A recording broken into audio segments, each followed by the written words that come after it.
বিষয় হলো কি, না না আমার দুনিয়ার সব স্টুডেন্টকে পড়াতে হবে এটা তো না। যে আমার কাছে শিখে সন্তুষ্ট হবে সেই শিখবে, তাই না?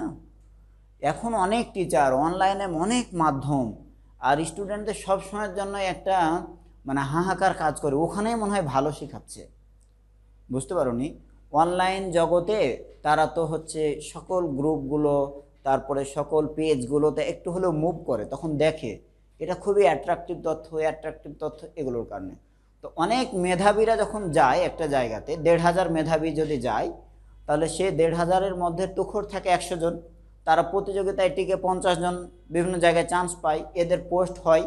এই পোস্টগুলো দেখে দেখা গেলো অ্যাভারেজ এবং পিছনের সারি সবাই ওখানে যেতে চায়, ওদের পোস্ট হয় বিধায় যায়। কিন্তু যারা চান্স পায়নি তাদের যদি নামের তালিকাগুলো পোস্ট হতো তাহলে আর ওখানে কেউ যেত না।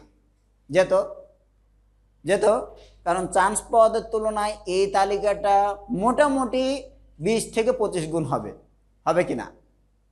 আমি কি ঠিক বলিনি? ১,৫০০ জন যদি পড়ে আর ৫০ জনের যদি চান্স পাওয়ার তালিকা তৈরি হয়, তাহলে কতজন পায়নি? এখনও ১৪৫০ জন কান্নাকাটিরত অবস্থায় রয়েছে। ওদের কান্নাকাটি যদি পোস্ট করতো তাহলে তুমি যেটা, তুমি পারতো না, আমাদের কান্নাকাটি করতে হবে। যে হাসতেছে ওর পোস্টটা হয়, আমার এখানেও তাই। বুঝলে? হ্যাঁ, বাট হয় কি যে ওদের ঢোলটা একটু বড় এবং ঢোলে লাঠি পিটানোর মানুষজন একটু বেশি, ঢাক পিটানোর। আমার ঢোলটা